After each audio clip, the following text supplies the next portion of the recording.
Okay, so just thought I'd a little bit of an update on the steering on the Sandcrawler. I've been really wrestling with this on how we're going to actually get this mechanism to work, just with the space and the torque that's involved in it. Anyhow, so what I've come up with, and I'll just show you, is effectively a rack and pinion.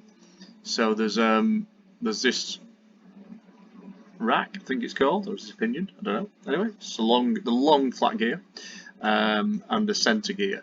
So basically, if we just remove some of these pieces so you can kind of see how it all fits together, we've got a 25 kilo servo there, which is a big old torquey servo connected to this gear. I wanted to use a gear because what I get is a full 180 spin of the servo, which transfers a maximum amount of torque as opposed to trying to move it at small angles, because the steering angle is about 25 degrees either way, so about 50 degrees in total.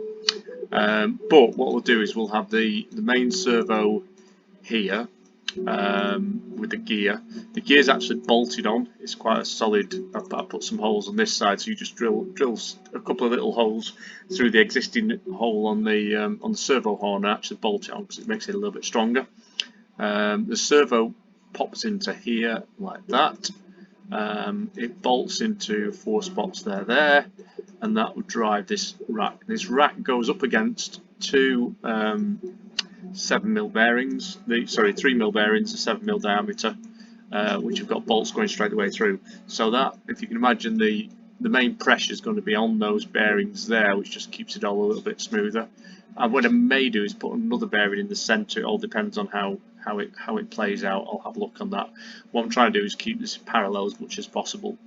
So with this mechanism, what I'll get then is I'll get a nice back and forth movement, and then effectively the way that steering works is that you've got a pin that goes through here.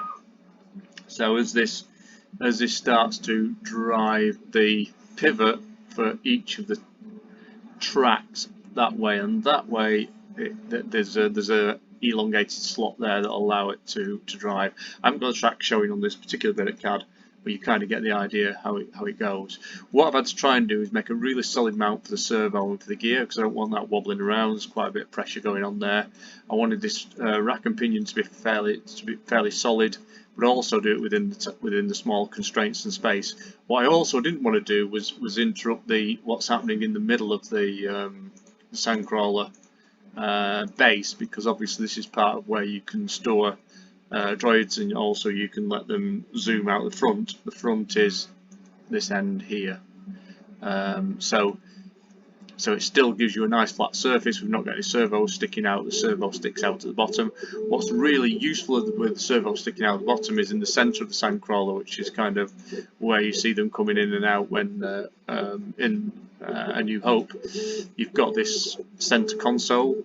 So what I'm going to do is I've not cut it through the back yet, but the centre console will effectively be a shell then that will go over the top of all of that, and all you'll really see, if you look very closely underneath, is this gear that's sticking out and this bit of a rack and pinion. So it shouldn't affect the aesthetics looking of the actual Sandcrawler, because we want it to all look nice and accurate. And it also means these are fairly easy prints, because I'll do these as prints that then kind of bolt onto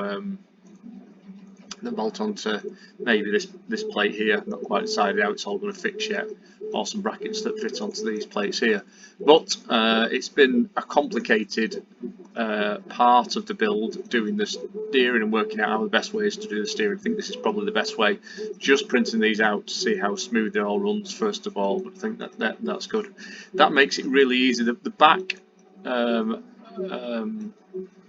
tracks are quite easy, to be honest. The back tracks have got some 6mm steel tubing, or whatever you want to call it, that goes through them, and they don't move. So what I'll do is I'll push I'll put 2 holes probably in this here, which will hold those 2 tracks. I'll probably elongate some bits just to make sure it's really solid. But what it will give us then is fixed tracks at the bottom and steering tracks at the front, and then all of this fits inside the frame of the Sandcrawler that's been printed already. And then in theory, with the 4 motors, it should have enough torque to be able to drive these things through, but we will see. I'm quietly confident now, to be honest, on the whole build. So once I've got this, I'm hoping that once this is printed out, I can then test it. I should get the drives out this week. I was hoping to do them this weekend, but we've got some events. So, but the drives themselves are all, the front drives are done completely. The rear drives, actually no, the rear drives are pretty much done completely as well. I think there's just one little locking mechanism I need to finish off on the rear drives, and then we're pretty much done, to be honest. The only bit I've got to do then is the drawbridge that drops down the front of the Sandcrawler. But once what I want to really want to do is get it rolling and see what it moves like, see what the torque's like on it. A little bit of an update for you there.